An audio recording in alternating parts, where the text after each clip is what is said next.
3 weeks left. There's a good chance, I could tough this shit out and go on. But I went back to the CO and the commanding officer of the program, and the sergeant said, hey, you got to start from day one because you missed, that week of training. And I broke. I couldn't imagine going back through that again. So I made up a lie. And I said, man, the sickle cell thing is really scaring me. It was the fucking water. It wasn't sickle cell. And I pretty much quit. Even though they gave me a medical, I quit. So from the age of 19 to the age of 22, I went and did a job called TAC-P, where you control fast movers behind enemy lines. Cool job, but there's no water. I was afraid of the water, so I avoided it.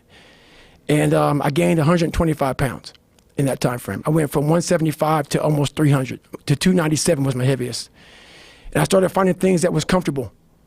And the more things I found comfortable, the more uncomfortable my mind was. Because that voice I was telling you about, it always was there. I was just trying to avoid that conscience. I wanted to be left alone from that conscience, and it wouldn't leave me alone.